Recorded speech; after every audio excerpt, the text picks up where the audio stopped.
Jonathan Bailor is the founder and CEO of one of the 500 fastest growing metabolic healing diabetes treatment companies, SANESolution. He's the father of two, the author of the New York Times bestselling book, The Calorie Myth, How to Eat More, Exercise Less, Lose Weight, and Live Better. He's a healthy living expert. Jonathan joining me now. Jonathan, good morning. Thank you for having me. All right, when you see what's going on with these COVID restrictions and everything else. I mean, diabetes going through the roof. Yet we see time and time again. I mean, in New York City, I think it's unvaccinated kids. They're not allowing them to do any extracurricular activities. Can't be in a band, can't be in sports. I mean, what we're doing to kids, I think what we've done to kids during this pandemic is the biggest crime out of anything. Your thoughts? What we've done to our kids far before this pandemic is arguably the worst thing I've seen in my life. I have two small children, a 1-year-old and a 3-year-old, and I know, based on the statistics, and this breaks my heart to say it, that they have a lower life expectancy than I do. And part of the reason this is happening for the first time since the Civil War in U.S. history, a.k.a. our children are expected to die faster than we are, is a study just came out showing that 2/3 of the food they eat is not food. It is ultra-processed products. So we keep saying, get more active, run more, exercise more. Look, if you're stuffing your kids full of cigarettes, there's no amount of exercise that is going to heal their lungs. And if we're pumping our children with 2/3 of their calories coming from stuff that isn't food, there's a deeper problem we need to solve. There's no doubt about that. The number of young people living with both type 1, type 2 diabetes steadily rising over the last 16 years. This is according to this new research. 16-year study involving millions of kids in 6 areas of the U.S. found surging increases in the number of kids and teenagers under the age of 20 diagnosed with type 1, type 2 diabetes. Does this all go back to just parents becoming lazy, allowing their kids to eat anything? I mean, childhood obesity, as you pointed out, Jonathan, has been skyrocketing for a number of years. Does this all come back to laziness from mom and dad's point? Personally, I think not at all, because what mom and dad have been is they've been the victim of a gigantic and arguably the most effective misinformation campaign in the history of the world, because we've all been taught, hand to God, that a calorie is a calorie. You go into McDonald's and their healthy options are anything that has fewer than 400 calories. So by that logic, it really doesn't matter what you feed your children as long as you don't feed them too much or you get them to exercise more. But again, when we realize that we're not talking about food anymore, we're talking about chemicals, right? There's no calories in lithium, but you wouldn't give that prescription medication to your children thinking it's a calorie-free snack. We need to understand that anything that goes into our children's bodies changes that body. And when we take on that stewardship of taking responsibility for what goes inside of our children, look, I'm never going to trust that to Ronald McDonald. I'm also not going to trust that to Philip Morris, who, by the way, also owns Kraft and General Foods.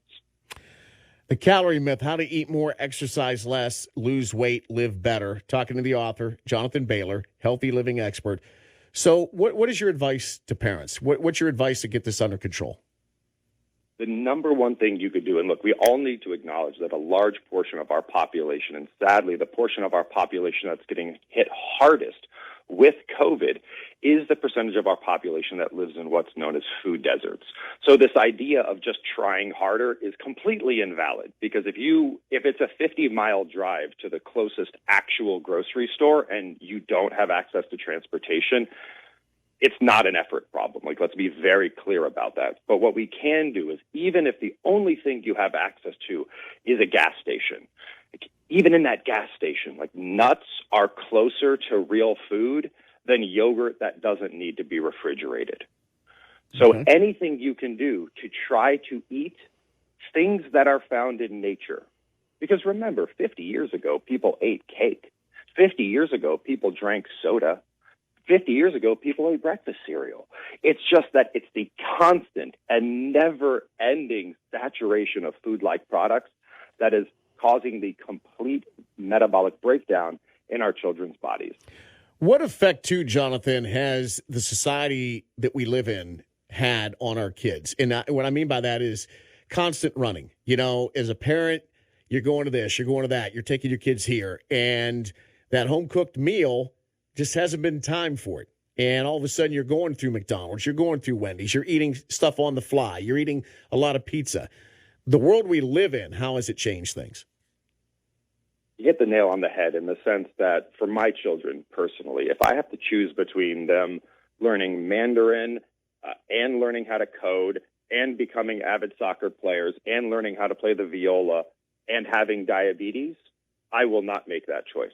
I will choose to turn back the clock a little bit, focus a little bit more on time spent in the kitchen, time spent with my family, and time ensuring that my children's bodies can function rather than this hyperactive, constantly striving treadmill of nonsense that is killing our kids. Like, we need to get back to putting first what needs to be put first, which is if our bodies don't work, nothing else matters. And it is a problem we can solve, and it's a problem we show exactly how to solve with the top doctors at Harvard Medical School in our new documentary, Better. Talking to Jonathan Bailor right now, healthy living expert, author. Jonathan, you know, I've been saying for quite some time about this pandemic that the real conversation has to be our unhealthiness in society. This virus is picking on the sick, the obese, the elderly, the unhealthy for the most part. When is that going to become a topic of conversation? It's almost like taboo. Oh, you're fat shaming. Oh, you're this, you're that. No, if we don't start having, like we're having right now, a healthy conversation on the fact that we are a fat society, we are a unhealthy society. Until we have an honest talk about that, we're going to continue talking about diabetes skyrocketing across all age levels. You're spot on that COVID made the diabesity epidemic a now problem. And I think that's a really important distinction, right? I think on some level, everybody understands that obesity is a medical problem. The American Medical Association has categorized it as a disease for years. Everybody knows that diabetes is a disease. I don't think enough people understand that it is a fatal disease, and we only are slowing down the rate at which it kills you. But therein is the importance, not that it's good, but the importance of the COVID pandemic, is it made obesity and diabetes now problems. They will kill you today problems. And that is sometimes what we need as a culture to cause these structural shifts we need. Because you're right, this is not just a try harder problem. If you do not have access to food, which if you look at the statistics, where COVID is hitting us the hardest is exactly in what we call food deserts, which are places where you could hand to God, say, all I want to do is protect my kids. If you can't, if you physically do not have access to public transportation, if you do not have access to fresh foods, you can't. So we need to look, we as a country did something that nobody thought possible. We created multiple COVID vaccines in about 18 months. We can feed our people, and we can make real food accessible to all Americans.